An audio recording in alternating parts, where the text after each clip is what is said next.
Teo wiped the grease from his hands and stared at the engine core. The old salvage ship wasn't pretty, but it was his. He had spent 3 years fixing it, piece by piece, until it could fly. Now he was out here in the darkness of space, mining asteroids for rare metals. It was lonely work, but honest work. The alarm screamed through the small cabin. Teo jumped up and ran to the control panel. His heart sank when he saw the display. A massive ship was approaching. And it wasn't human. The vessel was 10 times larger than his tiny salvage craft, with strange blue lights pulsing along its hull. He tried to run, but his engines were no match for theirs. Within minutes, a bright beam locked onto his ship and pulled it toward the alien vessel. Teo had heard stories about the Cathari Empire. They were warriors, proud and powerful. They thought humans were primitive creatures who had no right to travel among the stars. The docking process was rough. Teo felt his ship shake and groan as it was pulled into the alien hangar. He stood by the airlock, waiting. There was nowhere to run. His hand touched the small wrench in his pocket. It wouldn't help him fight, but holding it made him feel slightly less helpless. The airlock opened with a hiss. 3 figures stood outside, tall and imposing. Their skin had a crystalline quality that caught the light, and patterns glowed softly beneath the surface. They wore dark armor that looked both elegant and deadly. The one in front stepped forward. She was taller than Teo by at least a foot. Her eyes were a deep violet color, and the markings on her face glowed with a cold blue light. She studied him like a scientist might study an interesting insect. "I am Commander Velrith of the Cathari Empire," she said. Her voice was clear and precise. "You are trespassing in our territory. Explain yourself, human." Teo straightened his back. He wouldn't show fear, even if his heart was racing. "I'm Teo Kim. I'm a salvage operator. My maps showed this area as neutral space." Velrith's markings flickered. Was that amusement? Anger? He couldn't tell. "Your maps are outdated. This region has belonged to the Cathari for 2 cycles. What are you doing out here alone?" "Working," Teo said simply. "Mining asteroids. Trying to make a living." One of the other Cathari warriors spoke in their language. Velrith responded sharply, then turned back to Teo. "You will come with us. Your vessel will be searched." They escorted him through corridors that seemed too perfect, too clean. Everything gleamed. The ship was enormous, with high ceilings and technology that made human engineering look like children's toys. Teo was taken to a holding room and left alone for hours. He spent the time thinking. If the Cathari wanted him dead, he'd already be dead. They must want something else. Information, maybe. Or perhaps they were just curious about the human who had wandered into their space. When Velrith returned, she wasn't alone. Several technicians followed her, their expressions troubled. The commander's glowing markings pulsed faster than before. "Your ship," she said, and there was something different in her voice. "How did you repair the quantum drive with such primitive tools?" Teo blinked. "The quantum drive? It was broken when I bought the ship. I fixed it with spare parts and some creative welding." "Why?" The technicians spoke rapidly in Cathari. Velrith held up a hand for silence. She stared at Teo with new intensity. "That drive should have been impossible to repair without a full engineering bay and trained specialists. Yet you accomplished it with, what did you say, creative welding? And some borrowed parts from other systems," Teo admitted. "I had to reroute the power flow and add a cooling system made from old refrigeration units. It's not elegant, but it works." "It works," Velrith repeated slowly. She seemed disturbed by this concept. "Our engineers have studied your vessel. They say it should not function. The repairs violate several principles of quantum mechanics. And yet it does function." "How?" Teo shrugged. "Sometimes you don't need perfect. You just need good enough. Humans learned that a long time ago. We work with what we have." Before Velrith could respond, alarms blared throughout the ship. The lights flickered and turned red. A voice spoke urgently over the communication system in Cathari. Velrith's expression hardened. She barked orders to her technicians, then looked at Teo. Our main power distribution node has failed. It supplies energy to our weapons, shields, and navigation. We are dead in space until it's repaired. She paused, and something like frustration crossed her alien features. Our engineers estimate 30 hours for repairs. We don't have 30 hours. There is a hostile fleet approaching this sector. Teo stood up. Let me look at it. What? The power node. Let me see it. Maybe I can help. Velrith's markings flashed bright with what Teo was starting to recognize as surprise. You? A human? You think you can repair Cathari technology that our own engineers cannot? Maybe, maybe not. But what do you have to lose? Teo met her violet eyes steadily. I'm good at fixing things that shouldn't work. It's kind of my specialty. For a long moment, Velrith said nothing. Then she made a decision. Come with me. But if you attempt sabotage, you will die slowly. Understood, Teo said. They ran through the corridors. The ship was in chaos, with crew members rushing to their stations. Velrith led him to the engineering section. A massive chamber filled with equipment that hummed and glowed. In the center, a large cylindrical device sparked and smoked. Cathari engineers surrounded it, working frantically. Teo pushed through them and examined the node. He saw the problem immediately. The Cathari had designed their system for maximum efficiency. With no redundancy, when one component failed, the entire system shut down. It was elegant, but fragile. I need tools, he said, and those power cables over there. Also, do you have any thermal paste? For the next 2 hours, Teo worked. The Cathari engineers watched in growing amazement as he bypassed failed systems, rerouted power through secondary channels, and created makeshift bridges where elegant solutions had failed. He didn't try to fix the node properly, he just made it work. When he connected the final cable, the power node hummed to life. The lights in the engineering bay brightened. A cheer went up from the Cathari crew. Velrith stood beside him, staring at the repaired node. You fixed it in 2 hours. Our best engineers said it would take 30. Teo wiped sweat from his forehead. I didn't really fix it. I just made it run.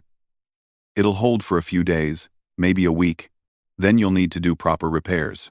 A few days is all we need. Velrith turned to face him fully. Her violet eyes studied him with new interest. You are not what I expected. Teo Kim. Humans are supposed to be simple creatures.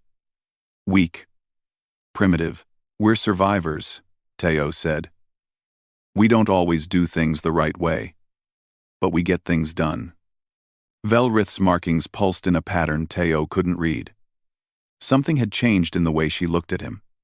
The contempt was gone, replaced by something else. Curiosity, perhaps, or the beginning of respect. You will remain on this ship, she said finally. Not as a prisoner. As a consultant. We have much to learn about humans, it seems.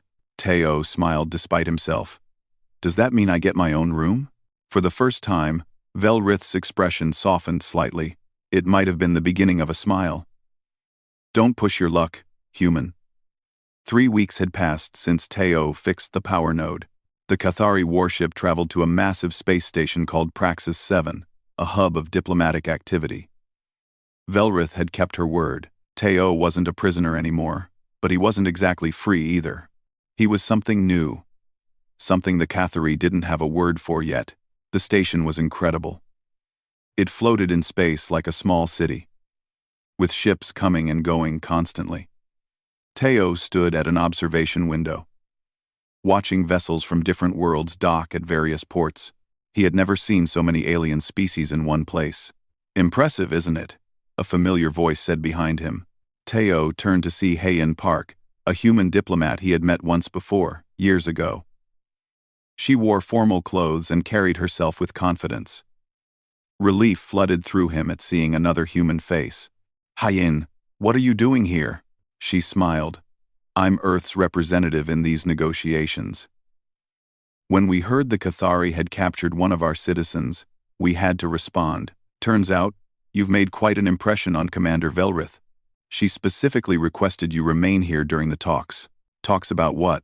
About humanity's place in the galaxy, High-In said. The Cathari Empire is powerful, but they're not the only power out here.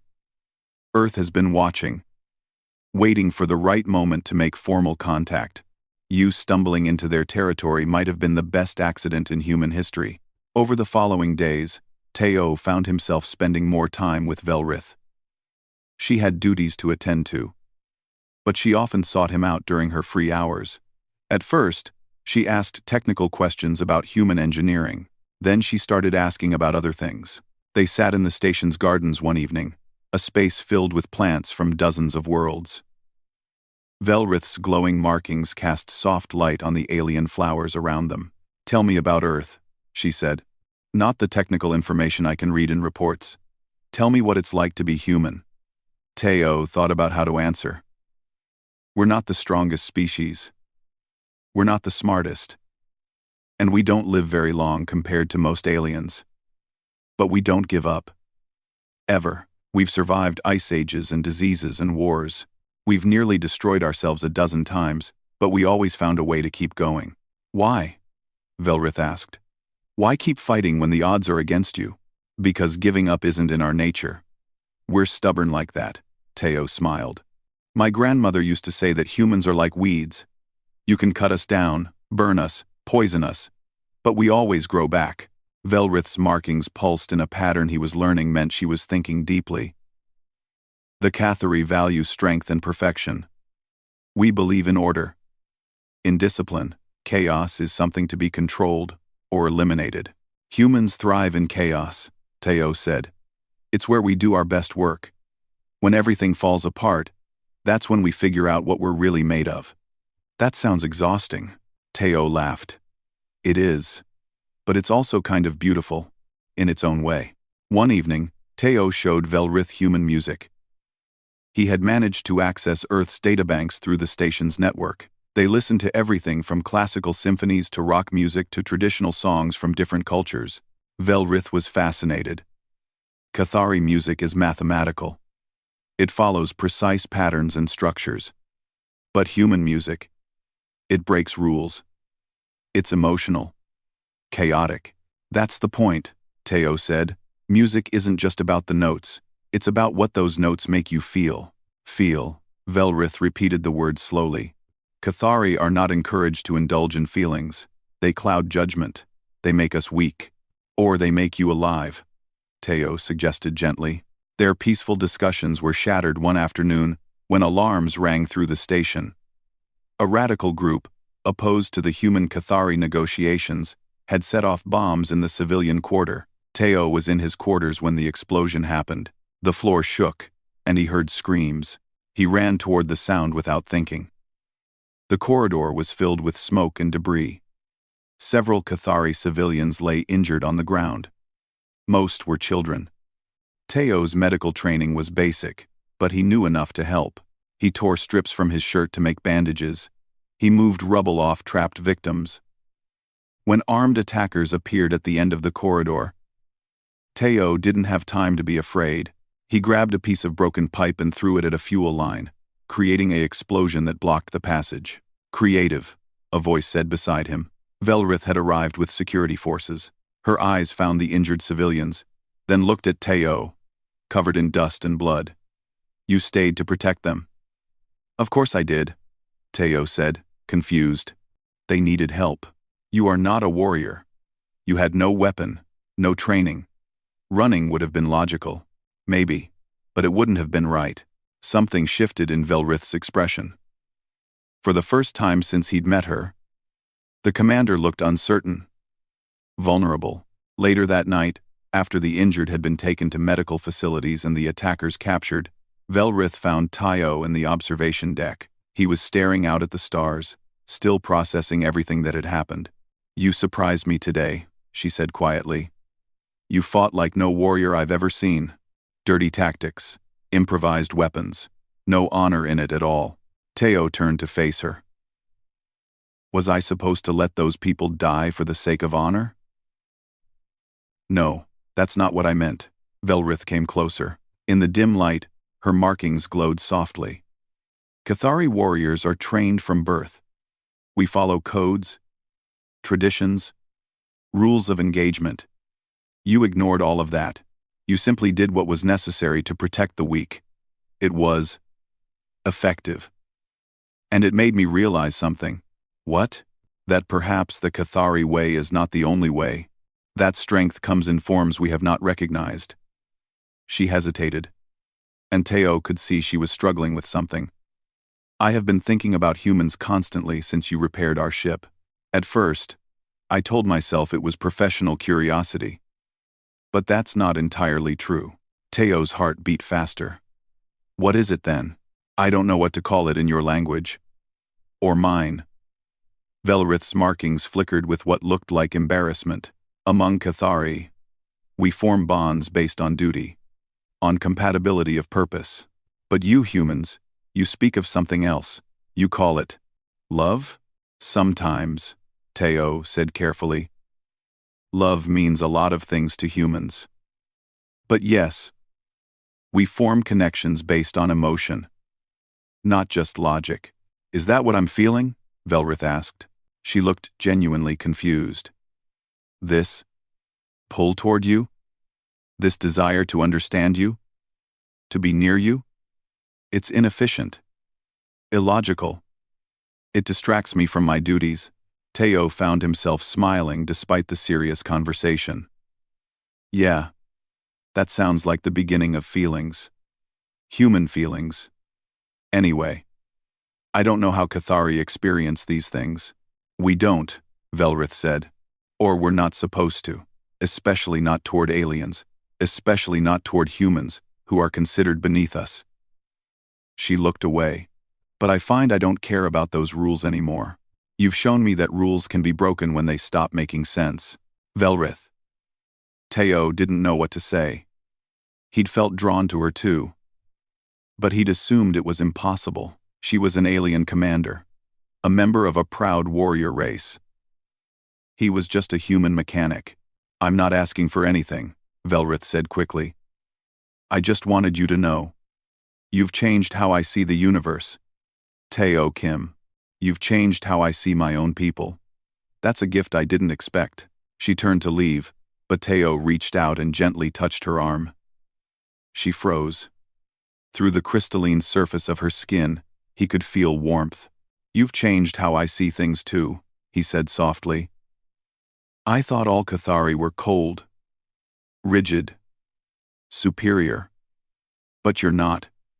You're brave enough to question everything you've been taught. That takes real strength.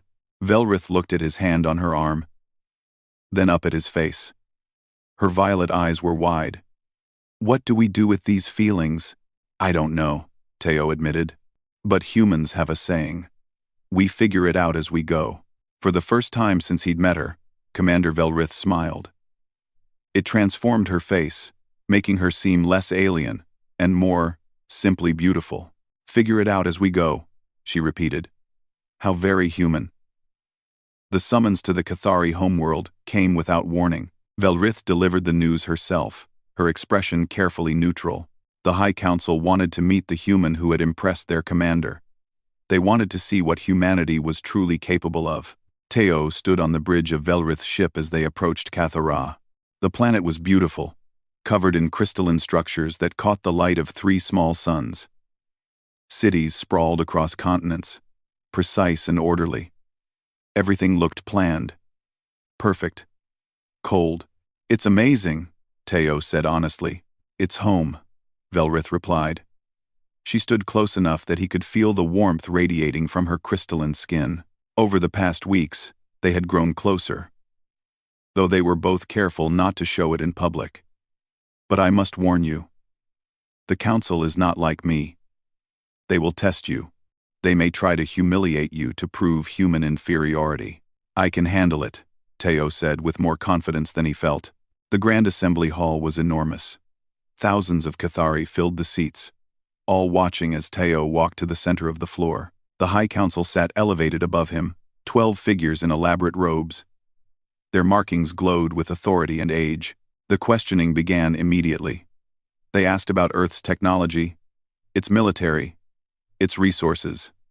Teo answered honestly but carefully. He didn't lie. But he didn't reveal everything either. Heian had coached him well. Then one of the council members, an elderly Cathari with deep red markings, spoke.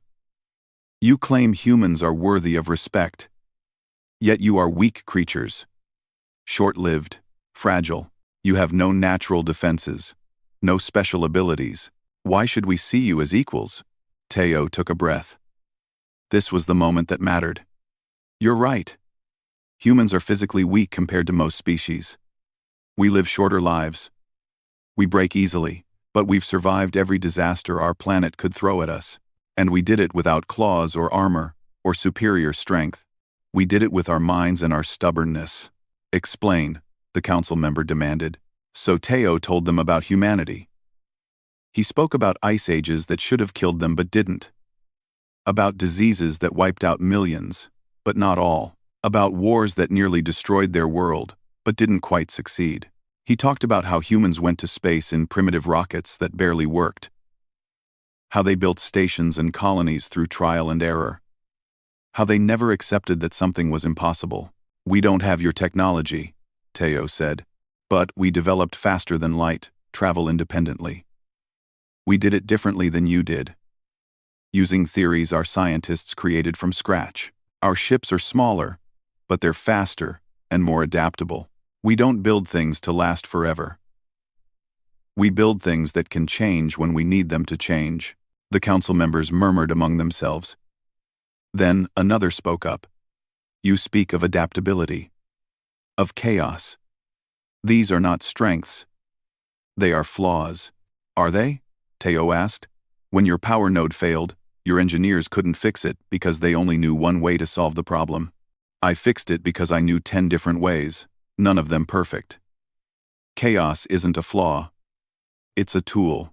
A younger council member leaned forward. This was High Commander Zeth. Velrith had warned him. Zeth was ambitious and traditional. And he hated the idea of accepting humans as equals. Pretty words, Zeth said coldly. But words mean nothing. The Cathari prove their worth through action, through combat, through trials that separate the strong from the weak. I agree, Teo said, surprising everyone. Test me. The assembly hall went silent. Velrith's markings flashed in alarm, but she said nothing. She couldn't interfere without losing her own honor. Zeth smiled, showing teeth that were sharper than a human's. Very well. I invoke the ancient right of trial. You will face me in combat simulation. We will each command a fleet through an impossible scenario. The one who succeeds proves their species' worth. I accept, Teo said. His mouth was dry, but his voice was steady. But I have one condition. The scenario must be truly impossible. Not just difficult. Impossible. Otherwise, it doesn't prove anything. Zeth's smile grew wider. As you wish. Human. The simulation was set up in a massive chamber below the assembly hall. Teo and Zeth each sat in command chairs, surrounded by holographic displays. The assembled council and observers filled viewing galleries above them. Velrith stood in the front row, her face unreadable. The scenario loaded. Both commanders received identical fleets of 20 ships. Their mission was to escort civilian transports through a sector filled with hostile forces, asteroid fields, and failing jump gates. They had limited fuel, damaged ships, and conflicting intelligence reports. As promised, it was designed to be impossible. Zeth went first. Teo watched as the Cathari commander approached the problem with traditional tactics. He formed his fleet into a defensive formation, protected the transports in the center, and pushed forward with overwhelming force. It was textbook strategy, beautifully executed, but beauty wasn't enough. The hostile forces adapted. The asteroids created bottlenecks. Fuel ran out at critical moments. Zeth's fleet made it halfway through the scenario before being overwhelmed. 11 of his ships were destroyed. The transports were captured. The simulation reset. Now it was Teo's turn. He started differently. Instead of keeping his fleet together, he split them into 3 groups. He sent his fastest ships ahead as scouts. Not to fight, but to gather information. He used his damaged ships as decoys, making the enemy think he was weaker than he was. When the asteroids created bottlenecks, he didn't force his way through. He went around. Even though it took longer, the hostile forces expected traditional tactics. They didn't get them. Teo's ships attacked from unexpected angles. He sacrificed military vessels to protect the civilian transports. He used the failing jump gates not as obstacles, but as weapons, luring enemy ships close and then activating them at the last moment. It was messy. It was chaotic. 3 of his ships were destroyed, and 2 more were barely functional by the end. But the transports made it through. All of them. The simulation ended. Silence filled the chamber. Then Zeth stood from his command chair. His markings blazed with anger. You fought without honor. You used tricks and deception. You sacrificed military ships for mere civilians. Yes, Teo said calmly. Because the mission was to save the civilians. Not to look good doing it. Not to follow tradition. Just to succeed. He is correct, an elderly council member said. Her voice carried through the chamber. The trial was about success, not method. The humans succeeded where our own commander failed. Zeth's expression twisted with rage. This proves nothing. Simulations are not reality. In true combat, such tactics would fail, would they? Velrith spoke for the first time. She stepped forward, her markings glowing bright. High Commander Zeth, I have fought beside this human. I have watched him solve problems our best engineers could not. I have seen him protect Cathari civilians at risk to his own life. He has earned respect through his actions, not his words. You defend him because you have feelings for him, Zeth snarled. The entire Empire knows. You dishonor yourself, Commander Velrith. You dishonor all Cathari by showing affection toward this inferior creature. The assembly hall erupted in shocked murmurs. Velrith's markings flared brilliant white, a color Teo had never seen before. Anger. Pure, burning anger. You dare question my honor? Velrith's voice was cold as ice. I have served the Empire for 30 cycles. I have led our forces in 12 campaigns. I have never failed in my duty. And yes, I have feelings for Teo Kim. I am not ashamed of this. She turned to face the council directly. I have watched humans closely. I have learned from them. They possess something we Cathari have forgotten. They understand that strength comes in many forms. That rigid tradition can be a weakness, not a strength. That change is not something to fear, but to embrace. Velrith walked down to stand beside Teo. She looked at him, and her markings shifted to a soft blue. Peace. Certainty. High Council, she said. I ask for permission to pursue a formal bond with Teo Kim. I know this violates tradition. I know it will be controversial. But I believe it is right. And I believe the Cathari Empire must learn to adapt, just as humans do. Or we will be left behind by a changing galaxy. The silence that followed was deafening. Teo could hardly breathe. She was risking everything. Her career, her status, her entire life. The eldest council member spoke. Commander Velrith, you understand what you ask? To bond with an alien is forbidden by laws older than our current civilization. I understand, Velrith said. I ask anyway. And you, human? What do you say to this? Teo looked up at the council, then at Velrith. Her violet eyes met his, and he saw hope there. And fear. And love. On Earth, he said. We have a saying. Love isn't about finding someone perfect. It's about finding someone who's perfect for you. Velrith isn't like me. She's not even the same species. But she's brave and honest, and willing to question everything to find the truth. That's perfect for me. He turned to Velrith. So yes, Whatever it takes. Whatever rules we have to break or change. Yes. The council members conferred in low voices. Finally, the eldest spoke again. We cannot grant permission for a formal bond. The law is clear. However, she paused. The law can be changed. But change requires proof. Proof that such a union would benefit the empire, not just two individuals. Another council member added, there is a mission. Dangerous. Perhaps impossible. We need a joint fleet to investigate an anomaly near the galactic core. If you can lead this mission successfully, with mixed human and Cathari crews, you will prove that cooperation between our species is possible, and we will consider changing our laws. Velrith and Teo looked at each other. Then Velrith turned back to the council and bowed deeply. We accept, she said. We accept, Teo echoed. The news of Velrith and Teo's relationship spread across both human and Cathari space like wildfire. Opinion was divided sharply. Some saw it as a symbol of hope and progress.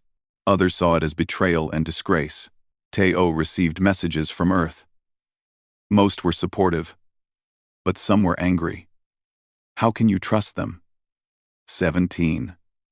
One message read, the Cathari think we're inferior. You're just proving them right by begging for their acceptance. Velrith faced worse. Traditional Cathari called for her removal from command.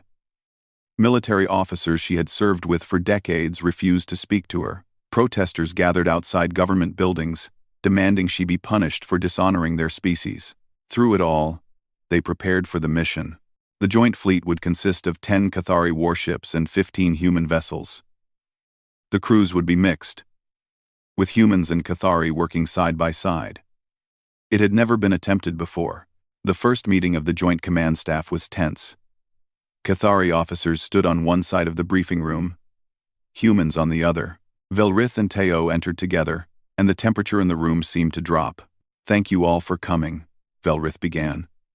I know this situation is difficult for everyone, but we have a mission to complete. The anomaly near the galactic core is growing. If we don't investigate it soon, it may threaten colonies from multiple species. A Cathari captain spoke up. With respect, Commander, how can we trust human ships in combat? Their vessels are small and their weapons are primitive. Before Velrith could respond, Hayin spoke. She had been assigned as the human diplomatic liaison for the mission. Our ships may be smaller, but they're more maneuverable, and our weapons might be different from yours, but they're effective. Maybe if you stopped assuming you know everything, you'd learn something. The tension escalated. Voices rose. Arguments broke out.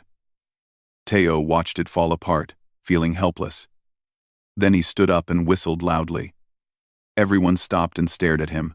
Listen, he said. I'm just a mechanic. I'm not a military commander or a diplomat.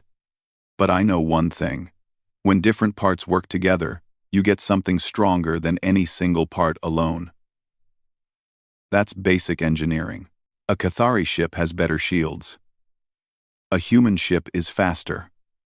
Put them together, cover each other's weaknesses, and you have something better than either one alone.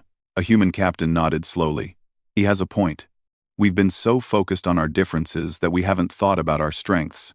Exactly, Velrith said. She looked at Teo with gratitude. We need to stop competing and start cooperating. Our lives depend on it. Slowly, reluctantly, the two groups began to work together. It wasn't easy. Cathari officers were used to rigid command structures. Human crews preferred flexibility and independent thinking. They argued about tactics, about protocols, about everything. But gradually, something changed. A Cathari engineer showed human mechanics a better way to route power. A human pilot taught Cathari flight officers a trick for navigating tight spaces. Small conversations became friendships. Suspicion became respect.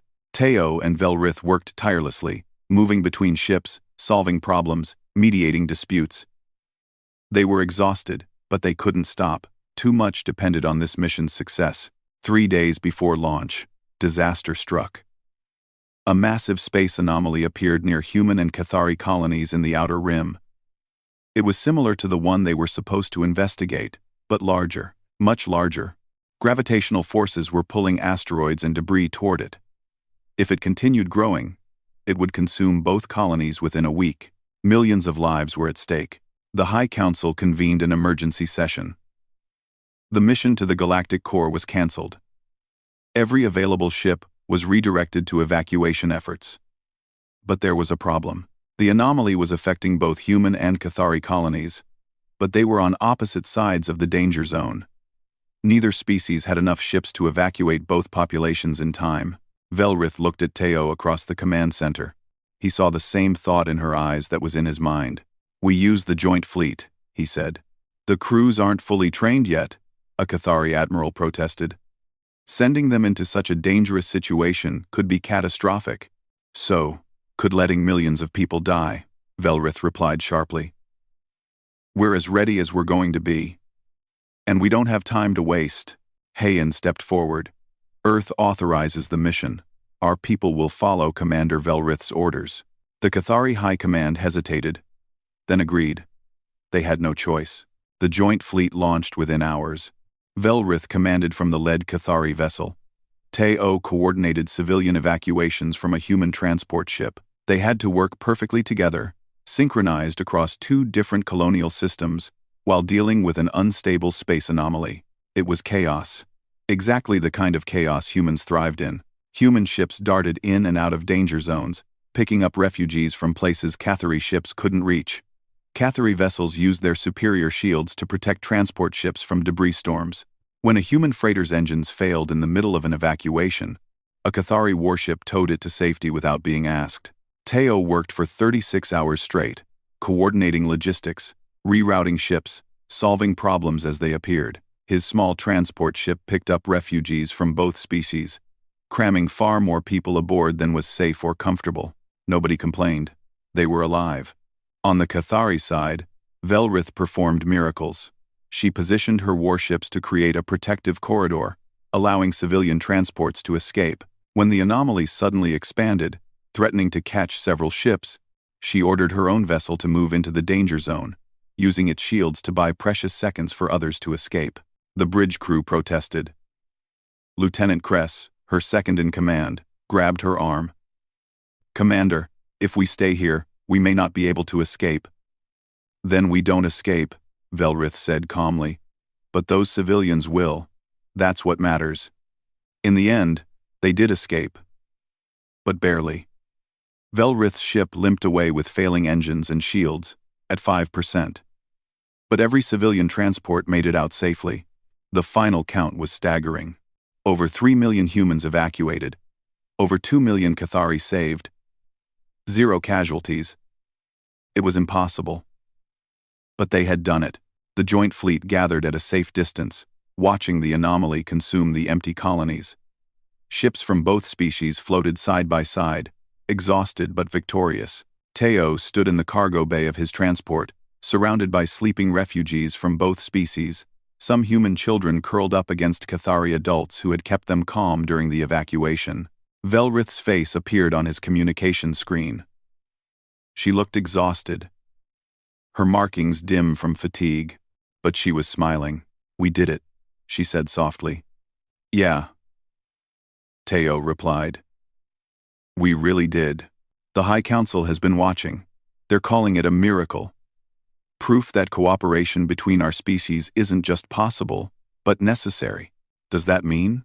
"Yes," Velrith said, and her markings brightened with joy. "They're going to change the laws. Not just for us. For any Cathari and human who choose to form bonds. We've opened a door, Teo." Relief and happiness flooded through him. "So what happens now?" Velrith's expression became serious. "Now I have to stand before the High Council and formally request permission to bond with you. It will be a ceremony, public and official. They'll ask me questions. They'll ask you questions. They'll want to be sure we understand what we're doing." "I understand perfectly," Teo said. "I love you. That's all I need to understand." Velrith's markings flashed bright white, then settled into a warm gold color he'd never seen before.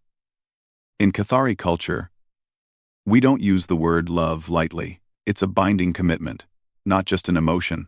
When a Cathari says those words, it means forever. Good, Teo said. Because that's what I mean too. There was a long pause. Then Velrith spoke, her voice trembling slightly. Teo Kim, what must I do to be with you, human? What must I sacrifice? What must I prove? What must I become? Teo smiled, remembering all they'd been through together. You don't have to become anything different. You don't have to sacrifice who you are. You just have to be willing to build something new with me. Something that's never existed before. A life that's both Cathari and human. Both tradition and chaos. Can you do that? Yes, Velrith said without hesitation. I can do that. With you, I can do anything. In the cargo bay around Teo, refugees were beginning to wake up. Human and Cathari. Sitting together. Sharing water and stories. Children playing games that mixed both cultures. Adults helping each other despite language barriers. It was messy and chaotic and imperfect. It was beautiful. You know what the crazy thing is? Teo said. A few months ago, I was just a salvage operator trying to make a living. Now I'm part of something that's going to change the galaxy. You changed me first, Velrith said softly. You showed me that different doesn't mean wrong. That love is stronger than tradition. That sometimes, breaking the rules is the bravest thing you can do. Pretty big lessons for a simple mechanic to teach, Teo joked. You're not simple, Velrith said. You never were. You're extraordinary. And I'm grateful the universe brought you into my life. Even though it's complicated? Especially because it's complicated, Velrith replied. Nothing worth having is ever easy. You taught me that too. The communication ended, but Teo kept staring at the blank screen, smiling. Outside the transport ship, stars shined in the darkness. Somewhere out there was a future he and Velrith would build together. It wouldn't be easy. There would be challenges, prejudice, difficulties they couldn't even imagine yet, but they would face them together. Human and Cathari. Chaos and order. Different, but perfect for each other. A small human child tugged on his sleeve. Mister, are we safe now? Teo looked down at her, then at the mixed group of refugees around them. Yeah, kid, we're safe. And you know what? I think we're going to be okay. All of us. The child smiled and went back to playing with a young Cathari who was teaching her a game from his world. Yes, Teo thought. They were going to be okay. Better than okay. They were going to be amazing. 5 years had passed since the Great Evacuation. 5 years since the laws changed. 5 years since Velrith and Teo stood before the High Council and pledged their lives to each other in a ceremony that was broadcast across both human and Cathari space. Now they stood on a balcony overlooking New Horizon, the first intentionally mixed colony where humans and Cathari lived together. The city sprawled below them. A beautiful mixture of two architectural styles. Cathari buildings rose in crystalline towers that caught the light. Human structures sprawled more organically, adapting to the landscape rather than dominating it. Together, they created something that belonged to both cultures and to neither. Teo leaned against the railing, watching the evening crowd below. Cathari children played with human friends. Mixed couples walked hand in hand. Street vendors sold food from both worlds. It was normal now. Or as normal as something unprecedented could be. Hard to believe we built all this, he said. Velrith stood beside him, her hand resting on his. Her markings glowed with a soft golden light, the color that meant contentment. We didn't build it alone. Thousands of people made this possible. We just showed them it could be done. And almost got ourselves killed a few dozen times in the process, Teo added with a smile. The first year had been the hardest. Even with the laws changed, prejudice didn't disappear overnight. There were protests, threats, even a few attempts at violence. But slowly, gradually, people started to see that mixed human-Cathari relationships could work. That they made both species stronger. Now there were over 50 mixed colonies across known space. New Horizon was the first and largest, home to nearly 1 million residents. Teo and Velrith served as co-administrators, a job that was equal parts politics, diplomacy, and problem-solving. It suited them perfectly. The delegation from Earth arrives tomorrow, Velrith reminded him. And the Cathari ambassadors the day after. Everyone wants to see how New Horizon works, because we're the test case, Teo said. If we succeed, more colonies will follow. If we fail, we won't fail, Velrith said firmly. Look at what we've accomplished. Mixed engineering teams are building ships that are better than anything either species could create alone. Our schools teach both human flexibility and Cathari discipline. Crime rates are lower here than in any single species colony. We're proof that diversity makes us stronger, a chime announced a visitor. Hayin entered the apartment, carrying a bottle of human wine and a container of Cathari crystal fruit. She had become Earth's permanent ambassador to New Horizon and one of their closest friends. Evening, you two, she said cheerfully. I brought refreshments. Thought we could celebrate. Celebrate what? Teo asked. Hayin grinned. You haven't heard? The Galactic Council just voted. Humanity is officially invited to join as a full member. And the Cathari Empire sponsored our admission. Velrith's markings flashed brilliant white with surprise. The Council? But there are over 100 species represented there. Getting them to agree on anything is nearly impossible. Apparently, New Horizon impressed them, Hayin said. They've been watching our experiment here. They see humans and Cathari working together, building together, living together. It's changed how they view both our species. We're not just warriors or engineers anymore. We're partners. Teo sat down heavily. I never thought. When I was just fixing old ships in the Outer Rim, I never imagined any of this. That's because you're terrible at thinking big, Velrith teased gently. She sat beside him, her hand finding his. You only focus on what's directly in front of you. But that's also your strength. You fix one problem at a time, and eventually, you've fixed everything. They opened the wine and the crystal fruit, toasting to the future. As they talked and laughed, Teo felt overwhelmed with gratitude. Not just for where they were, but for how they'd gotten here. Later that night, after Hayin had left, Teo and Velrith returned to the balcony. The city lights glowed below them, creating patterns of color in the darkness. In the sky above, ships came and went, bringing new settlers and visitors from across the galaxy. Do you ever regret it? Teo asked suddenly. Giving up your military career? The prestige? You could have been High Commander by now if you'd followed the traditional path. Velrith's markings shifted through several colors before settling on the soft gold of contentment. Never. Not once. That path would have been lonely and rigid. This path brought me you. It brought me understanding.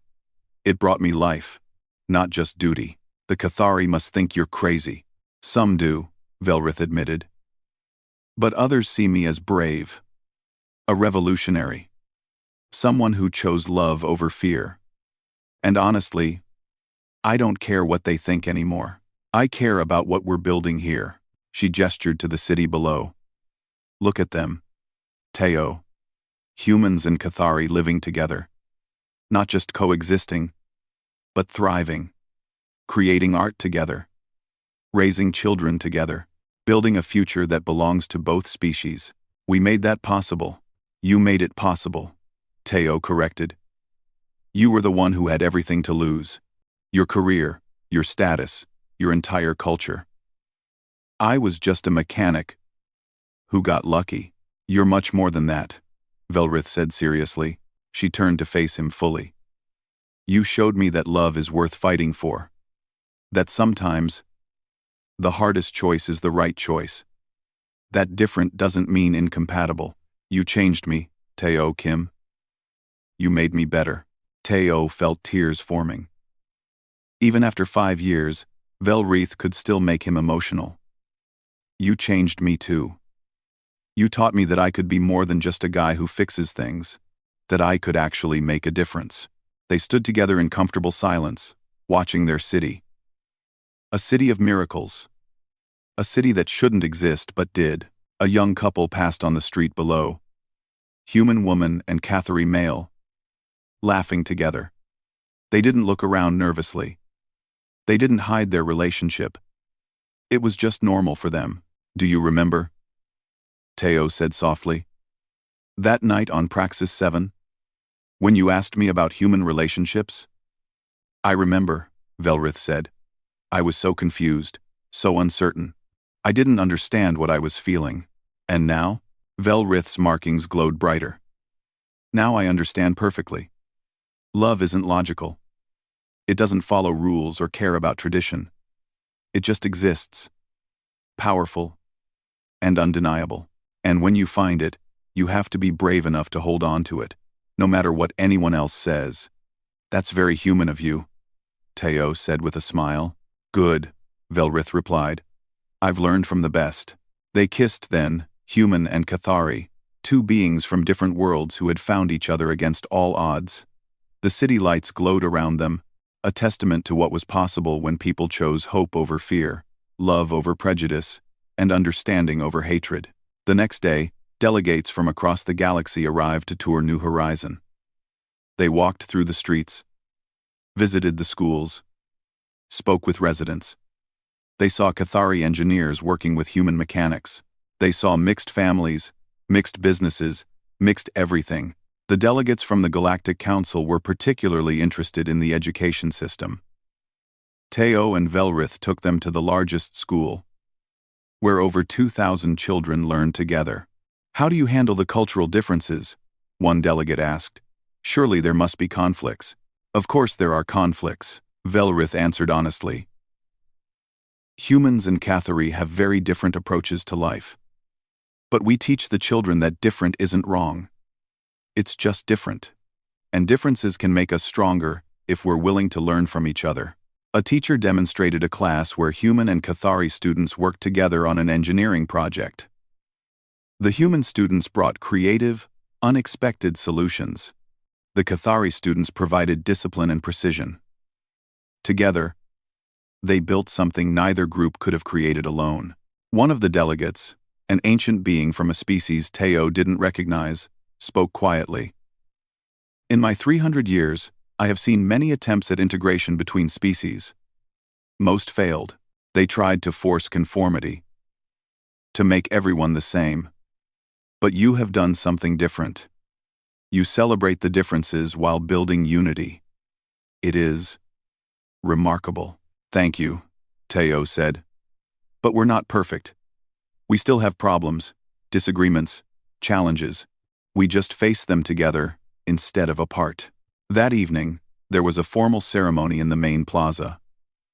Representatives from dozens of species gathered to witness humanity's official acceptance into the Galactic Council. Hyan represented Earth, giving a speech about cooperation and hope, but the moment that everyone remembered was when Velrith stood and spoke about her journey, about how meeting one human had changed her entire worldview, about how love had taught her more than decades of military service ever could. I stand before you as proof, she said, her voice carrying across the silent plaza. Proof that we can change, that we can grow beyond our prejudices, that love is not a weakness, but the greatest strength we possess. Teo Kim showed me this, and together, we have shown it to thousands of others. She looked directly at Teo, her markings glowing with pure love. He asked me once what I had learned. I learned that sometimes, you have to break the rules to find the truth. That honor comes from following your heart, not just tradition. That the best things in life are worth fighting for, even when everyone tells you they're impossible. Applause filled the plaza, not just from humans and Cathari, but from species across the galaxy. They were witnessing history, the birth of something new and precious. Later, as the twin suns set over New Horizon, Teo and Velrith stood together one final time on their balcony. The celebration continued below, but they needed a moment of peace. What do you think happens next? Teo asked. More colonies like this one, Velrith said. More mixed relationships. More cooperation. The galaxy is changing. Teo, we helped start that change, but it's bigger than us now. It has momentum. Scary thought. Terrifying, Velrith agreed. But also wonderful. Our children will grow up in a galaxy where species work together, where love crosses boundaries, where different is celebrated instead of feared. Children, Teo repeated. They had talked about it before, but carefully. Human Cathari hybrids were possible now. Thanks to medical advances, several had already been born in New Horizon. Would you want that? Velrith asked softly. A child? Someone who is both human and Cathari? Teo thought about it. A child who would never quite belong to either culture, but would belong fully to both. A child who would represent everything they had fought for. Yeah, he said. I think I would. Velrith's markings blazed with joy. Then perhaps we should start trying. They laughed together, the sound carrying across the balcony. Below them, their city pulsed with life and light. Above them, stars filled the sky, each one representing possibilities they couldn't yet imagine. The future was uncertain, but that was okay. They had built something beautiful from uncertainty. They had proven that love could cross any boundary, that understanding could defeat prejudice, that hope was stronger than fear. As the last light faded from the sky, Teo held Velrith close. Two beings from different worlds, different species, different everything, but perfect for each other. I love you, he whispered. I love you, Velrith replied, her markings glowing softly in the darkness. Forever and always, my impossible human. Forever and always, my revolutionary Cathari. And in that moment, standing together on a balcony overlooking a city that should never have existed, they knew they had succeeded. Not just in building a colony or changing laws or bringing two species together, they had succeeded in proving that love, real love, could change the galaxy. The stars shined down on New Horizon, on the first city where humans and Cathari lived as one. It was a beacon of hope in the darkness, proof that the impossible could become possible. All it took was courage, determination, and two people willing to ask a simple question. What must I do to be with you? The answer had been simple too. Just be brave enough to try. And they had tried. And succeeded. And built something beautiful that would last for generations. The future was waiting, bright and full of promise. Together, they would face it hand in hand, heart to heart, human and Cathari, building tomorrow one day at a time.